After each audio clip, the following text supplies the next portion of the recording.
Bien, eso. Muy bien, le voy a invitar a que abra su Biblia en el libro de los Hechos, el capítulo 17 del libro de los Hechos, y el tema está en pantalla. Seguimos con esta serie de lecciones de la providencia, hoy razón, propósito y garantía.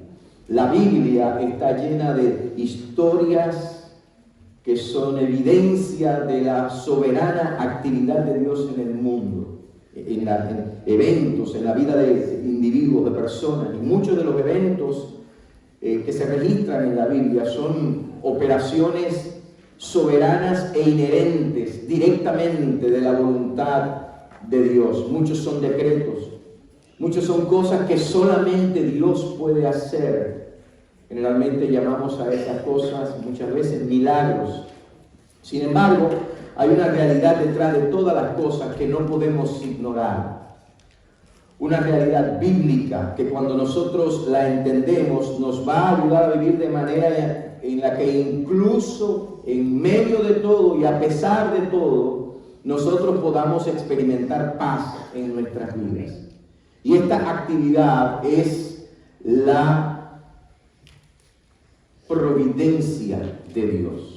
Esta realidad bíblica es la actividad providencial de Dios. El hecho de que detrás de cada evento, cada detalle, desde el más grande hasta el más pequeño, Dios no solamente está envuelto, Dios lo controla.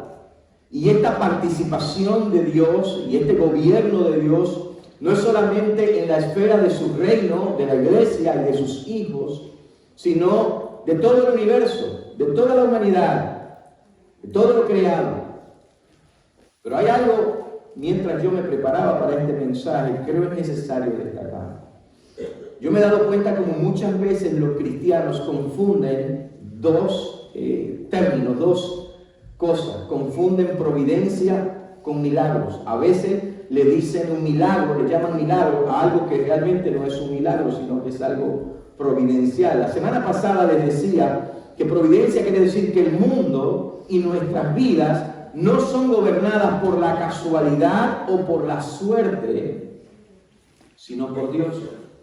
Providencia habla de la supervisión, habla del cuidado y de la provisión constante y continua de Dios sobre su creación y de manera muy especial sobre sus hijos. Les voy a poner un ejemplo. Cuando Dios puso en mi corazón y en el de mi esposa que en nuestro tiempo en la iglesia en la cual yo era pastor, hace 13 años atrás había llegado a su fin. Hice lo que todo pastor hace, por lo menos en nuestros medios. Informé a la Convención Bautista de la Florida y de la Convención Bautista me enviaron información de iglesias que estaban buscando pastor. Oré, envié mi currículo, mi resumen a esas iglesias, eran 3 iglesias en particular. Las 3 iglesias mostraron un interés en mi ministerio, no porque mi currículo era muy bonito, sino porque parece que ya estaban cansados de buscar. No. Pero finalmente yo terminé aquí, gracias a la providencia divina. No vine aquí por milagro, vine aquí porque Dios se encargó de arreglar las cosas de manera soberana, de permitir que ciertas cosas pasaran, que ciertos eventos, que ciertas circunstancias, para que finalmente nosotros nos mudáramos a Pancos. Y me atrevo a decir algo en relación a su vida. Usted tampoco está aquí por casualidad. Tampoco está aquí por un milagro. Un milagro es que usted nunca hubiera existido y un día levantamos una piedra y entre 7 ranas y 4 cucarachas salió usted. Eso sería un milagro. Salió debajo de una piedra. Estamos aquí porque fue la voluntad de Dios quien usó esos eventos, quien usó circunstancias y situaciones providencialmente para que nosotros llegáramos a donde estamos. En otras palabras, Dios estaba manejando los hilos de la providencia para que hoy estuviéramos aquí. Ahora, piense en lo que está pasando alrededor del mundo, porque nosotros miramos los eventos y las situaciones alrededor del mundo y nos preguntamos, ¿qué está pasando en el mundo? Y la respuesta es sencilla, pero muy compleja. Dios tiene un plan y Dios tiene un propósito para el mundo. Y Dios gobierna la historia de forma que todo, desde lo más pequeño hasta lo más grande, contribuya al cumplimiento de ese plan y ese propósito que Dios tiene. Eso es lo que está pasando. Todos los grandes eventos, pero también hasta el mover del microscópico átomo, Dios está soberanamente en control de todo. Desde poner y quitar reyes, como dice el profeta Daniel, por ejemplo, desde poner y quitar reyes hasta poner pastores en una iglesia, en un pueblo que la mayoría de nosotros ni sabíamos que existía. ¿No? Y le comparto esta historia en relación a cómo llegamos hasta acá para confirmar simplemente algo. Dios está en control. Dios es soberano. Pero también para que note la diferencia, obviamente, entre un milagro y providencia, ¿verdad? Va manejando por la 95 y si usted es descuidado como yo a veces manejando, no se pone el cinturón de seguridad, ¿verdad? Y anda por toda la carretera sin el cinturón de seguridad. Pero ese día algo le movió a usted que no se pone. ¿Por qué me miras así, Franco? ¿Tú te lo pones? ¿No? Bueno, ese día usted, algo que no acostumbra a hacer, algo le movió a agarrar el cinturón y ponerse. Ese día hay un accidente y espero que no, en el nombre de Jesús, que no sepa ninguno acá. Y el cinturón juega un papel crucial en usted. Y usted sale y dice, pastor, Dios hizo un milagro, me puse el cinturón. Bueno, eso no fue un milagro porque el cinturón ya estaba ahí. Fue providencia, fue algo que te movió, ¿entiendes? Un milagro es que anduvieras en un carro que no tiene cinturón de seguridad y de repente apareciera uno. Te lo hubiera puesto. ¿Entiende la diferencia? Es importante, porque a veces es confundido. De todas formas, yo sé que ambas cosas las hacemos para darle toda la gloria a Dios. Alguien dice, bendito sea Dios. Así que no fue un milagro lo que nos trajo aquí a Pancos.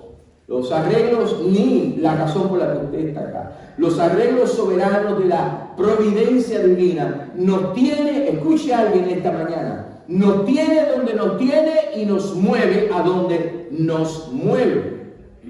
Y uno tiene que aprender a distinguir eso. Por eso cuando hablamos de providencia, estamos también hablando de la soberanía de Dios. Son dos aspectos inseparables. Estamos hablando del gobierno de Dios, desde lo más pequeño hasta lo más grande, desde lo más grande hasta lo más pequeño, desde el universo, las galaxias, el sistema solar, la tierra, su reino, los seres humanos, la iglesia, hasta los protones, neutrones y electrones. El Señor Jesús lo deja claro cuando Él dice en Lucas 10:28 que no cae un pajarillo en tierra, un gorrión no cae sin que el Padre lo sepa. Lo dijo cuando, ahí mismo en Lucas 10, cuando dice que cada cabello de la cabeza de ustedes está contado, y conmigo no pasó trabajo el Señor, obviamente. Esta mañana en la clase, excelente tiempo que tuvimos de escuela dominical, en la clase se habló acerca de Lucas capítulo 5, era el estudio, pero hay todo cuando usted ve, por ejemplo, esa historia de Lucas capítulo 5, en el versículo 2 dice que Jesús notó vacías en la orilla 2 barcas, porque los pescadores las habían dejado mientras lavaban sus redes. Y esa barca fue la plataforma que Jesús usó para enseñar a la multitud a la orilla del mar de Galilea, al lago de Genesaret. Y cualquiera dirá, oh, qué casualidad que estaban esas barcas ahí. Lo que menos pensaban los pescadores dueños de aquella barca es que su barca iba a ser la plataforma para que el verbo de Dios hablara. Y así que hasta ese detalle Dios lo arregló. No estaban allí por casualidad esas barcas, como no estaba el pollino de asno amarrado de aquel lugar para que Jesús entrara a Jerusalén.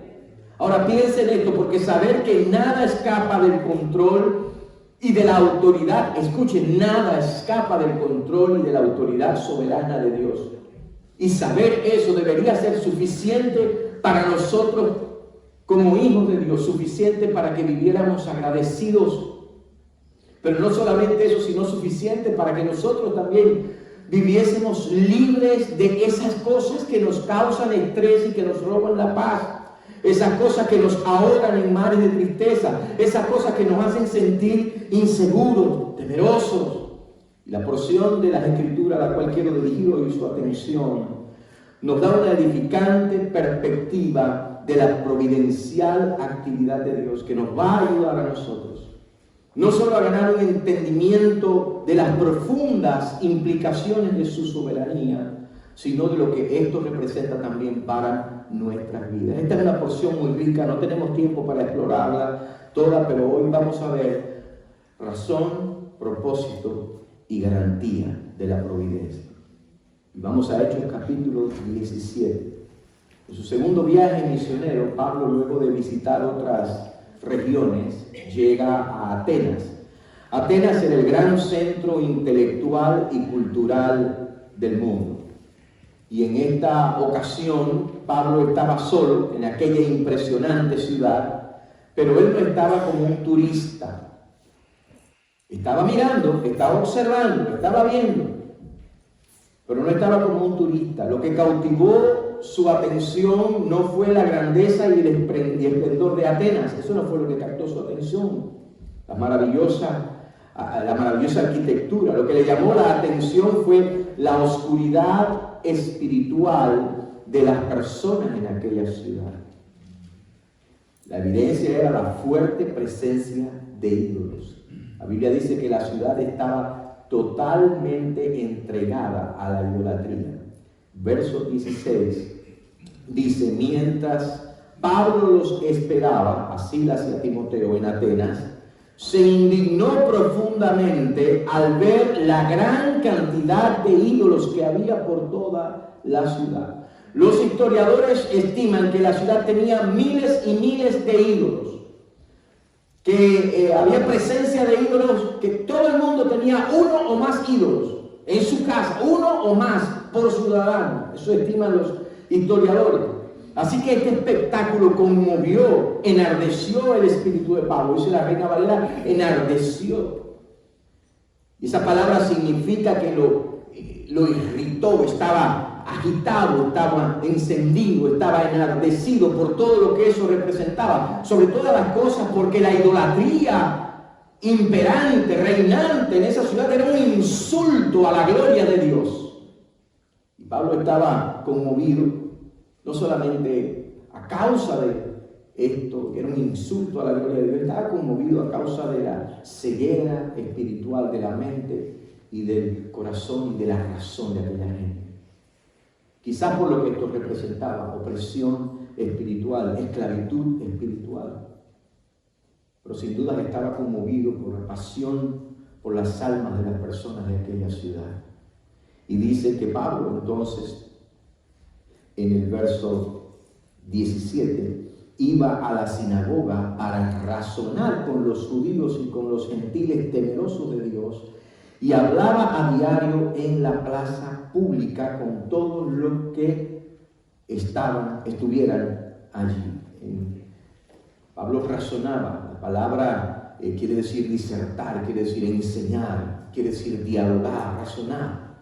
Primero en la sinagoga con los judíos, luego con la gente en la plaza, y dice que lo hacía cada día. Ahora note algo, que implícito en este pasaje está la providencial actividad de Dios. Pablo no ha llegado aquí por casualidad. Solamente mire los arreglos de Dios y el resultado. Si va a los últimos versículos, la parte final de la historia, verso 32 dice, mire lo que pasa después que Pablo diserta, dialoga con ellos, luego que Pablo expone y da su discurso. Cuando oyeron a Pablo hablar acerca de la resurrección de los muertos, algunos se rieron con desprecio, pero otros dijeron, queremos oír más sobre este tema más tarde. Con esto terminó el diálogo de Pablo con ellos. Dios tiene un plan, hermanos y hermanas. Verso 34 dice, pero algunos se unieron a él y se convirtieron en creyentes. Entre ellos estaba Dionisio, un miembro del concilio, la Reina Valera dice Areopagita, una mujer llamada Damaris y varios más. Ese fue el resultado en Atenas. Ahora, piense, ¿cómo llegó Pablo hasta Atenas? Lea luego los capítulos lea el capítulo 16, lea también el capítulo 17, pero lea el capítulo 16 y usted se va a dar cuenta de que Pablo llega allí por un acto de la providencia, uno detrás del otro. En algunas ciudades va a encontrar, Hechos 16, Pablo está haciendo su ministerio, predicaba, enseñaba, todo iba de maravilla, cumplía su tarea y salía, pero en otras se formaba, como diríamos en la Isla del Encanto, se le formaba un revolú. Cada vez que empezaba a predicar, cada vez que venía con enseñanza, se armaba tremendo lío, lo querían apedrear, lo querían matar, en algunas lo metieron preso, estaba en la cárcel, salió confianza de alguna de ellas, y todo esto, en otras tuvo que salir huyendo. Los hermanos en esa ciudad arreglaron para que Pablo, hay que sacar a Pablo de aquí. Bueno, llega a Atenas, porque todas estas cosas están pasando. Piensen esto, está predicando el evangelio. Lo ideal sería que pasara lo mismo que pasó en todas las ciudades donde era bien recibido, pero no pasó así. Tiene que haber persecución, tiene que haber rechazo. Y cualquiera diría, pero ¿qué está pasando? ¿Por qué Dios no le no lo protege? ¿Por qué Dios no le abre camino? ¿Por qué Dios no mueve a la gente mala? No, porque Dios tenía un plan que estaba en desarrollo. Y aún, oh bendito sea Dios, esa trágica experiencia tenía que ver con lo que Dios estaba llevando a cabo hasta el punto que llega a donde tenía que llegar. A una ciudad importantísima, plagada de idolatría. Al punto era la idolatría que esta gente tenían hasta un altar al Dios desconocido. Hay un altar vacío aquí, a este le ponemos también sus ofrendas. Por si acaso no lo conocemos, para tranquilizarlo de alguna manera. Ahora, ¿por qué pasaron todas estas cosas? Dios tenía un plan. Pero ahora en Atenas se encuentra Pablo con una oportunidad más. Ahora le va a hablar a las mentes ilustres, a los filósofos, a los religiosos, a los que estaban interesados en la razón, en el conocimiento, en el intelecto.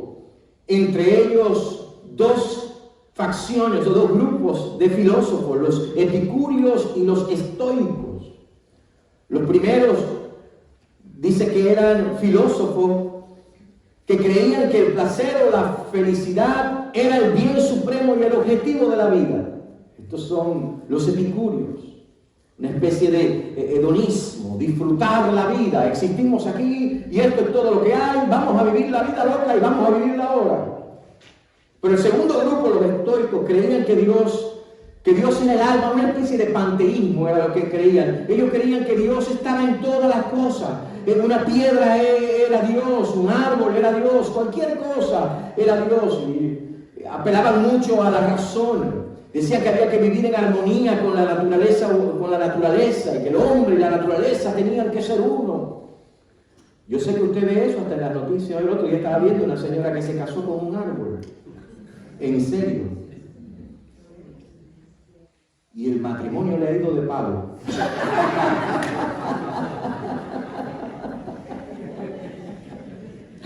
Alguna más mujer dice, yo creo que me casé con uno. El punto es que no llegó allí por casualidad. Tengo acción retardada. La mano providencial de Dios condujo a Pablo hasta allí. Y Pablo llevado al Areópago, el centro, en los tiempos del Nuevo Testamento era el centro de la actividad intelectual, de la enseñanza. En tiempos antiguos había sido el centro de gobierno, donde los areopagitas, ahí ese concilio gobernaba, pero ahora estaba más dedicado al intelecto, a la enseñanza, a la razón, la disertación. Allí se reunían las mentes ilustres para hablar de sus puntos de vista filosóficos, religiosos y todas estas cosas. Y Pablo es llevado allí y allí da su disertación. Y es en este discurso de Pablo que vemos algunos aspectos de la actividad providencial de Dios y sobre todo lo que implica, lo que garantiza para nuestras vidas. Comienza en el verso 22 diciendo: hombre de Atenas, veo que ustedes son muy religiosos en todo sentido, porque mientras caminaba observé la gran cantidad de lugares sagrados y uno de sus altares tenía la siguiente inscripción: a un Dios desconocido. Este Dios a quien ustedes rinden culto sin conocer, es de quien yo les hablo. Y la primera evidencia de la providencia está aquí en el hecho de que Pablo se dirige a personas que tienen una mente abierta para estos asuntos. Y si ustedes son muy religiosos en todo sentido, el hecho de que el hombre es religioso revela que hay un vacío en el hombre, un vacío que solamente Dios puede llenar, que Dios hizo al hombre con esa necesidad. Y el hombre no sabe cómo llenar ese vacío. El hombre vive en constante ansiedad, en inquietud, necesita paz, tiene carencias, necesita provisión, tiene temores, necesita provisión. Y Dios no se esconde, Dios se revela. Y Dios dice, yo soy quien puede satisfacer todas esas necesidades en tu vida. Y mientras Pablo recorría la gran ciudad de Atenas, leyó todas estas inscripciones en los monumentos, en los altares, en los ídolos. Este en particular le llamó la atención, un Dios desconocido. Aquella gente reconocía que había un Dios desconocido. Y por si acaso le servían, o al menos pensaban que lo hacían, pero no lo conocían. Ninguno de sus dioses satisfacía al pueblo. La vida y la religión de ellos seguía vacía, le faltaba algo. Y por eso lo único que podían hacer, por si acaso, como esto no nos ha resuelto, vamos a tener uno al Dios que no conocemos. Y note lo que hizo Pablo, declaró que ese Dios que ellos no conocían, él lo conocía. Y de él quería hablarles. Él lo conocía personalmente. Y era el Dios que Pablo anunciaba. Y seguidamente comienza a hablar de este Dios, del único Dios. Y dice que este Dios único es supremo, es absoluto, es todopoderoso. Es el Dios que contiene y sostiene todo, que llena todo el universo. Es el Dios que ha creado al mundo, ha creado todo lo que es en el mundo y ha creado al hombre. Por lo tanto, verso 24 dice, Él es el Dios que hizo el mundo y todo lo que hay en él, ya que es el Señor del cielo y de la tierra. No vive en templos hechos por hombres, y las manos humanas no pueden servirlo, porque Él no tiene ninguna necesidad. Las manos humanas no pueden servirlo, porque Él no tiene ninguna necesidad. Lo que pasa es que la costumbre era llevar ofrendas y ponerlas en los altares y dárselas a los dioses.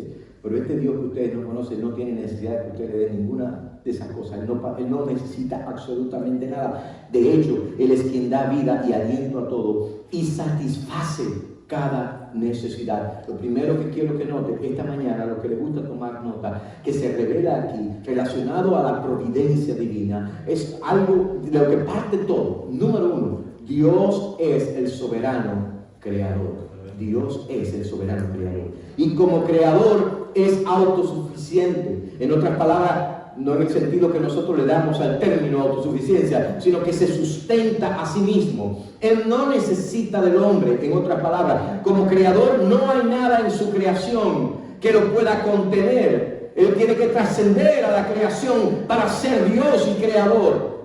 Como creador no hay imagen que le pueda representar, no hay imagen que pueda reproducirlo. Como creador, por tanto, Él es el único digno de adoración. No necesita de nada. Los seres humanos pueden pensar que Dios los necesita a ellos. A veces nosotros como cristianos nos expresamos, hablamos y vivimos como que Dios me necesita a mí. Porque sí, oye, la verdad que la inversión que Dios hizo cuando me salvó a mí.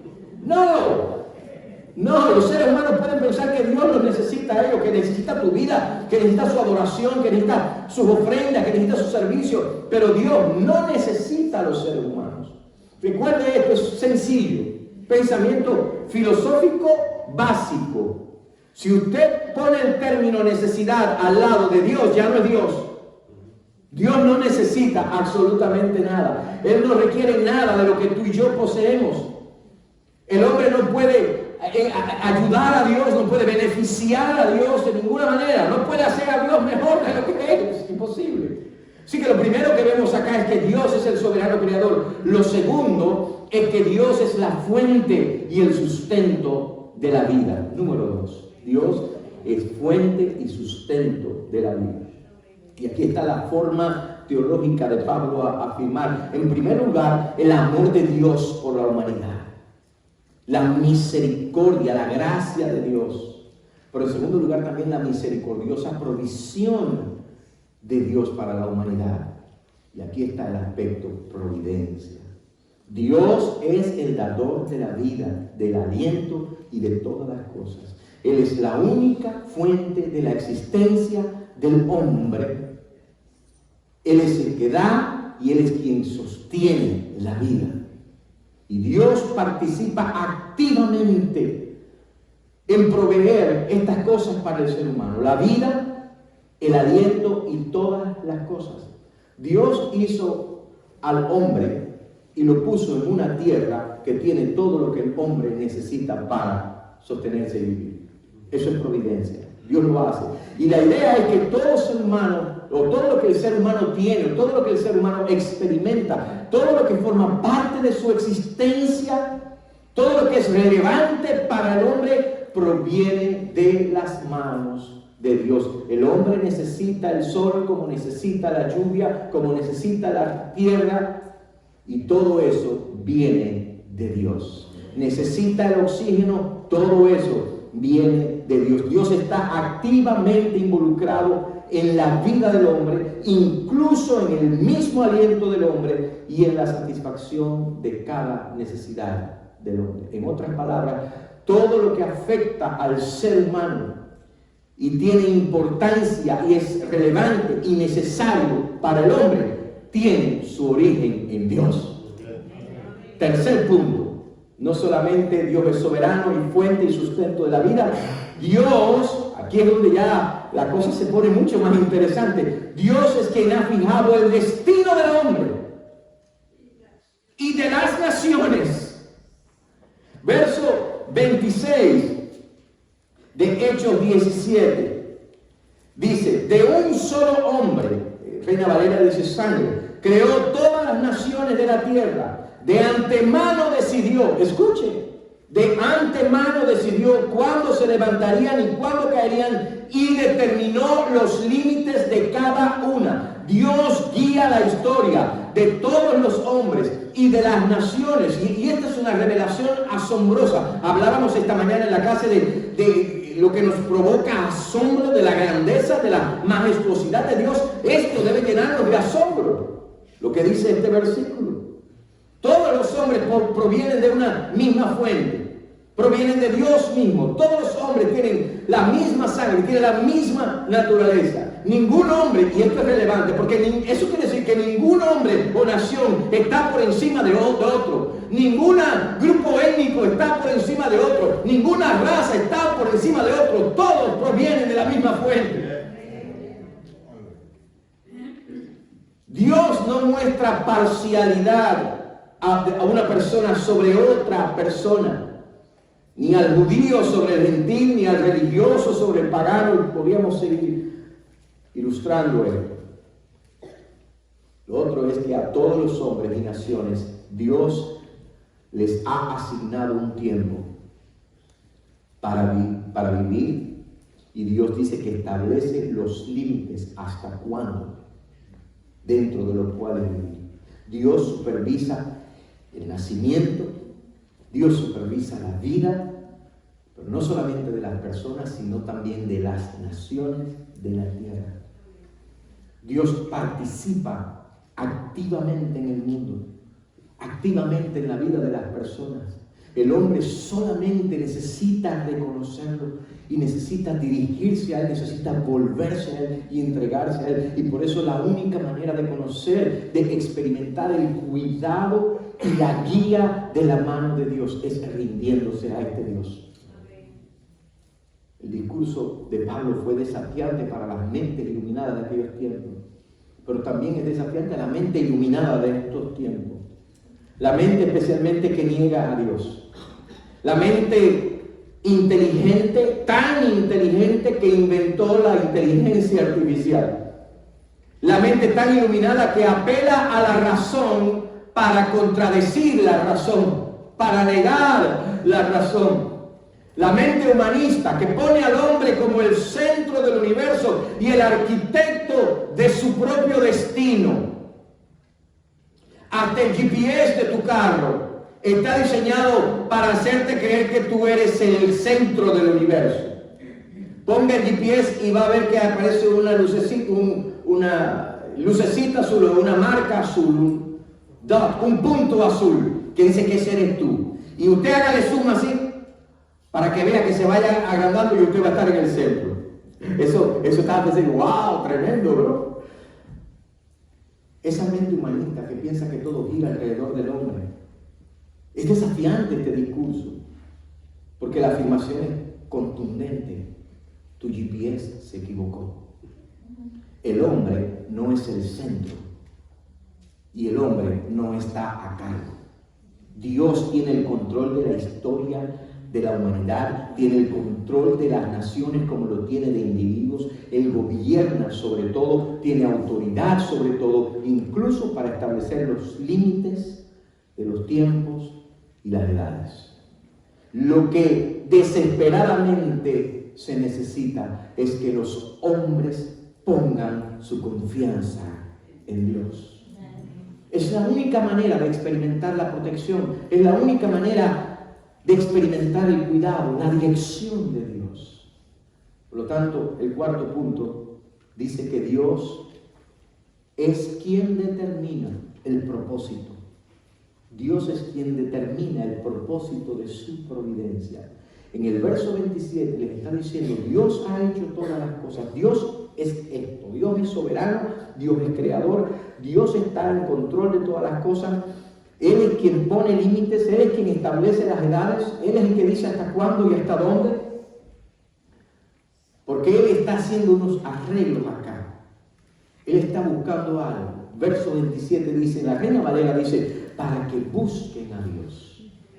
Si en alguna manera palpando puedan hallarle, aunque ciertamente no está lejos de cada uno de nosotros. La Nueva Traducción Viviente dice, su propósito era que las naciones buscaran a Dios y quizás acercándose, aunque fuera a tientas, lo encontraran. En otras palabras, Dios quiere que el hombre tenga una relación con Él. En otras palabras, Dios quiere que todos los hombres sean salvos. Es lo que dice Pablo en 1 Timoteo 3:4, el cual quiere, hablando de Dios, que todos los hombres sean salvos y que vengan al conocimiento de la verdad. Por eso dice, este Dios no ha estado oculto, Él se ha revelado. Este Dios se hace accesible, este Dios está cercano, este Dios se ha revelado en el universo, este Dios se ha revelado en el hombre que ha creado. Mira al hombre, no tiene sentido, le dice Pablo a esta gente, que ustedes hagan estatuas, porque si nosotros, como dijera uno de sus poetas, si nosotros somos linaje de Dios, entonces Dios no puede ser una estatua. Dios se ha hecho accesible sobre todas las cosas en la persona gloriosa del Señor Jesucristo. En otras palabras, el hombre se puede relacionar con Él.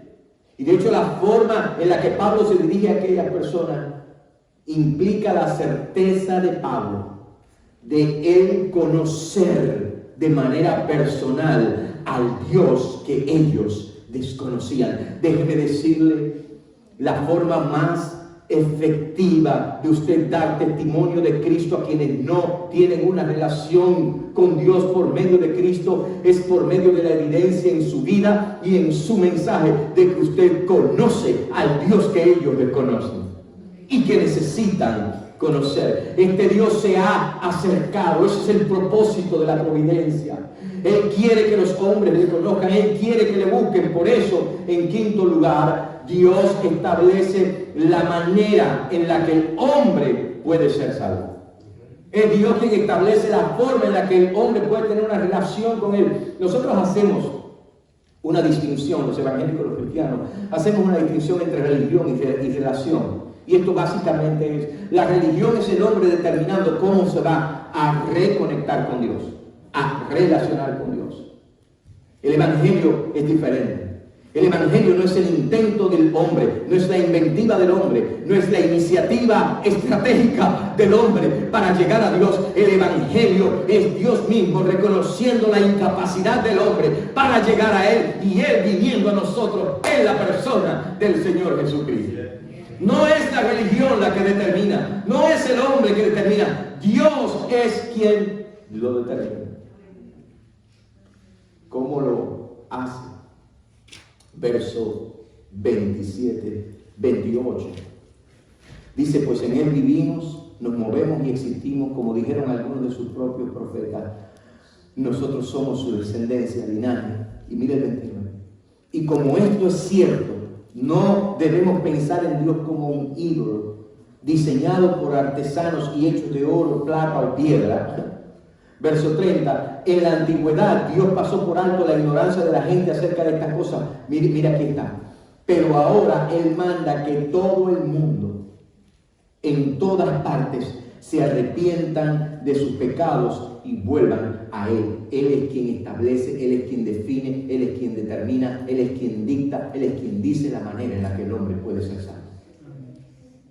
En todas partes, que se arrepientan de sus pecados y vuelva a Él. Pues Él, verso 31, ha fijado un día para juzgar al mundo con justicia por el hombre que Él ha designado. Uy, ¿y quién es este hombre? Y les demostró a todos quién es ese hombre al levantarlo de los muertos. ¿Alguien dice amén esta mañana? La tragedia de la humanidad caída es que busca la verdad espiritual y la comunión con esa entidad espiritual. Lo busca en cosas hechas por el hombre, inventadas por el hombre, que no pueden hablar, que mucho menos te pueden ayudar. Y obviamente podemos hablar de ídolos, y en el contexto está hablando de ídolos, está claro. No pueden hablar, mucho menos nos pueden ayudar. Pero esto también incluye prácticas, rituales, religiones vacías, filosofías humanas, logros humanos, la capacidad humana. Pero Dios dice que todo hombre necesita arrepentirse. Eso dice. Ahora, arrepentirse, está hablando de arrepentirse de sus pecados y volverse a Dios. En griego este término significa cambiar la manera de vivir como resultado de un cambio completo de pensamiento y actitud con respecto al pecado. Eso es lo que es arrepentirse. Y va en esta dirección y ahora doy la vuelta y voy en esta dirección. Pero eso se origina porque cambias tu manera de pensar en relación al pecado. En otras palabras, reconoces que eres un pecador, que necesitas de Dios. Habla de cambiar, habla de volverse, de cambiar de vida. En otras palabras, es alejarse del pecado y volverse a Dios.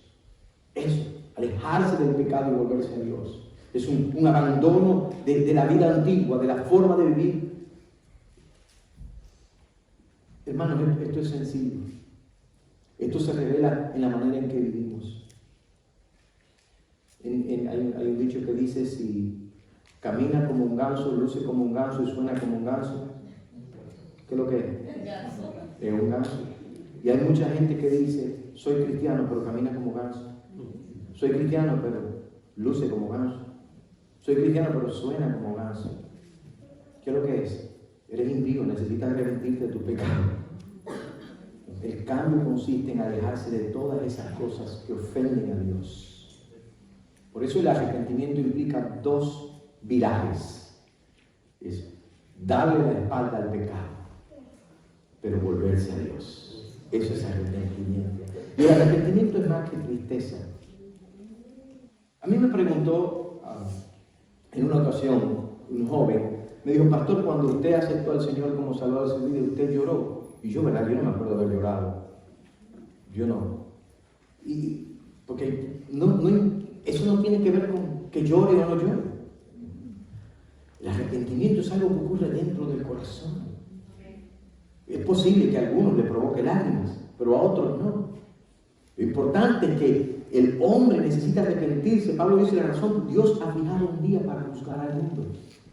Yo sé que hoy en día, no sé, y mucho menos de la iglesia, no sé qué hablar mucho del juicio, hay que hablar de las cosas que no, esas cosas agradables, ¿no? ¿Cómo hacerte millonario en 3 días? Pero hay un día de juicio que ya está determinado, ¿sabes? Lo interesante es que el juez es el que resucitó de entre los muertos. De hecho, en Hechos 10:42 dice que Él juzgará a vivos y muertos, el Señor Jesucristo. Pero lo interesante de esto es que el juez es ahora el Redentor. Él es ahora el camino. Él es ahora quien nos salva. Ahora piensa en todos estos aspectos de Dios y esta es mi conclusión. Piense en la forma providencial en la que Pablo llegó a Atenas, huyendo porque le querían arrancar la cabeza en otro lugar. Piensen en el discurso, en lo que revela de Dios. Léalo después con más calma. Piensen en lo que revela acerca del hombre, pero piense más.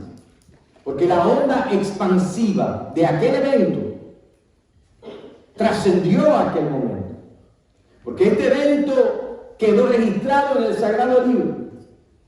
Y el curso de la historia a lo largo de los siglos le trajo hasta este día, hasta hoy, esta historia donde estamos usted y yo presentes. Y el mismo Dios que en su providencia hizo que todas aquellas cosas pasaran, que Pablo llegara hasta donde llegó, es el Dios que en su providencia le ha traído a usted hasta aquí en este día, porque también Él tiene algo para usted y para mí. Bendito sea su nombre. Y en particular tiene que ver con lo que el discurso de Pablo dice acerca de la soberanía de Dios, de sus implicaciones para nuestras vidas. Tome cada uno de estos puntos y verá cómo su vida es impactada por esta realidad. Crea estas cosas reveladas acá, proclamadas acá, y verá cómo tu vida va a ser afectada para bien. Crea esto y aplique las implicaciones a su vida y usted va a ver los resultados. Puedo decir en primer lugar, porque Dios es el supremo creador. Yo soy su criatura intencional. Dios me hizo con intención. Yo no soy una casualidad. Él me hizo, Él me formó. Que en las primeras décadas del siglo XX, don Carmelo Valle Quintana fuera por el ejército de Cuba, del extremo occidental de la isla de Cuba, a un pueblo, desde un campo llamado los Remates de Guane, a un pueblo en el otro extremo de la isla oriental, y que allí conociera a la hermosa Griselia de la Caridad Ruiz Cortina, y que se casaran y tuvieran 2 hijas y un hijo. La hija más bella, mi mamá, por supuesto, Armida Valle Cuca. Y que otro hombre, mi abuelo, Santos Izquierdo, viniera de Puerto Padre a no sé dónde, a conocer a mi abuela, Araceli Ramírez Reyes, y que ellos se conocieran y tuvieran hijos e hijas, y el mayor de ellos, el guapo y esbelto Narciso Izquierdo, y que se enamoraran ellos también, y que la hija hermosa de Carmelo Valle Quintana y Griselia Ruiz Cortina se enamorara del hijo guapo de Santos Izquierdo y Araceli Ramírez Reyes, y que se conocieran en una pequeña iglesia, en un pueblo pequeño llamado Mayarí, y que se enamoraran y que se casaran y que tuvieran 5 hijos, 2 niñas que están con el Señor desde recién nacidas y 3 varones. Y que por otra parte del mundo, don Tomás Coto Lucero en Guayaquil, Ecuador, se enamorara y se casara con Leonor Valladares y tuvieran hijos e hijas, y que luego emigraran a los Estados Unidos y su hija, la más bella, obviamente, se convirtiera a Cristo en una iglesia en West Palm Beach. A iglesia a la cual luego de una travesía en una precaria balsa y en un año en Guantánamo llegara el más bello hijo de Cuca y Narciso.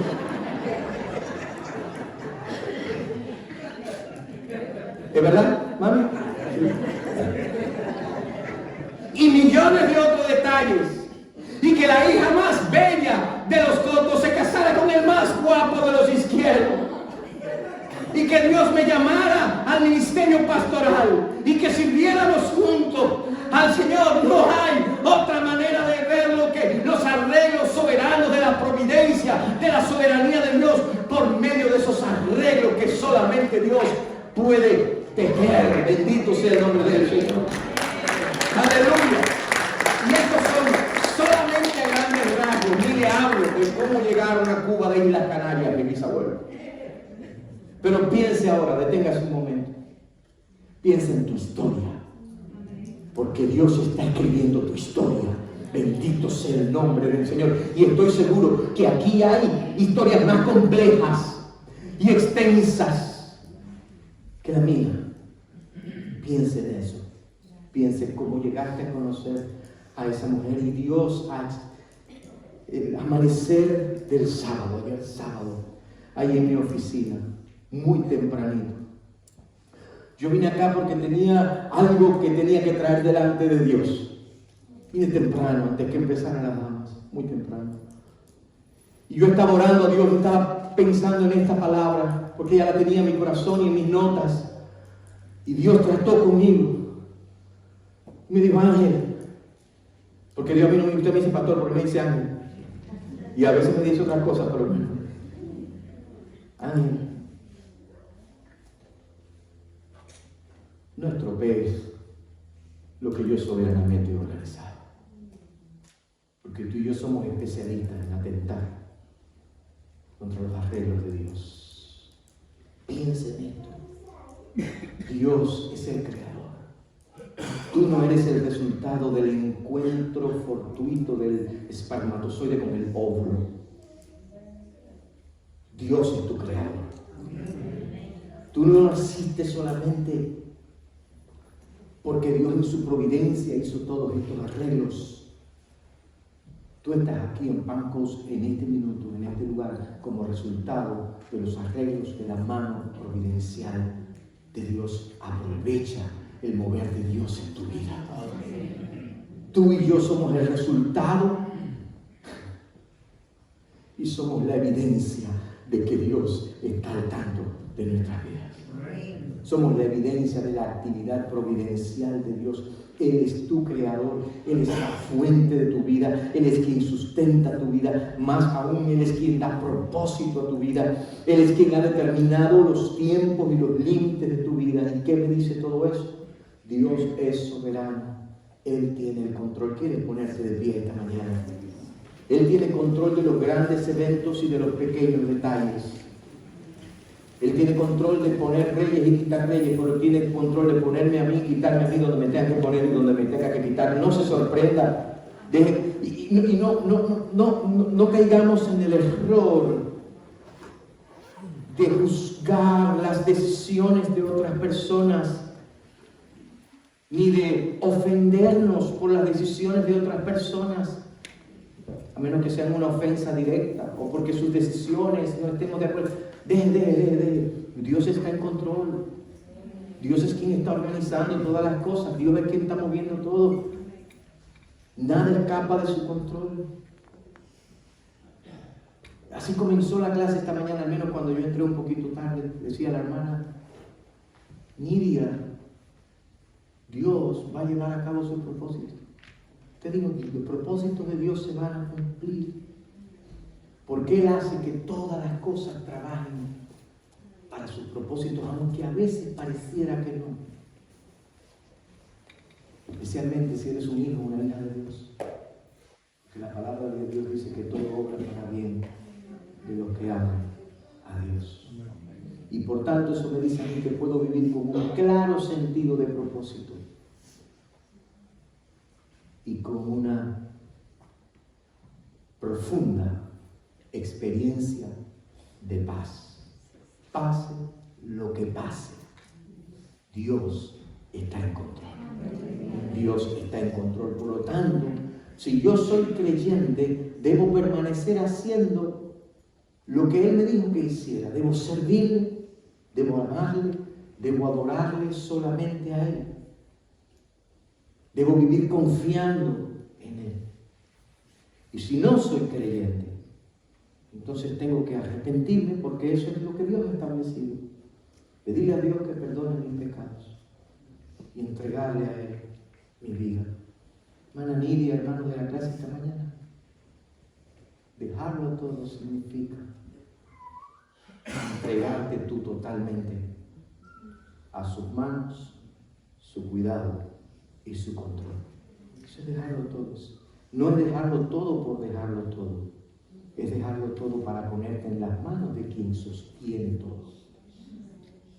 Porque incluso lo que tú dejas aquí y abandonas aquí para entregarte a las manos de Dios aquí, esto que tú dejaste aquí, Dios también lo tiene aquí. Bendito sea el nombre del Señor. Vivir confiado. Vamos a orar. Sí, piensa en tu historia. Piensa como si conocieron tus abuelos. Hazte un árbol genealógico y verás. Piensa de qué país viene, de dónde viene. Piensa en toda la trayectoria. Y piensa que estás aquí hoy. Una historia que habla claramente de la actividad providencial de Dios. Es la historia de Esther en la Biblia. Dios la situó en el lugar que tenía que estar y hizo todo lo que tenía que hacer para tiempos como el que estaba viviendo aquella nación y que allí ella iba a ser usada. Tú estás aquí hoy. Hermano mío, hermana mía, no te preocupes por quién no está. Preocúpate porque tú estás. De hecho, te voy a decir algo más. Ocúpate porque estás. Dios está en control. Dios es soberano. Padre, gracias por esta realidad que llena nuestras vidas. Señor, ayúdanos a nosotros a vivir en la perspectiva confiada de esta realidad, Señor. Nada escapa de tu control. Tú eres soberano. Tú eres grande.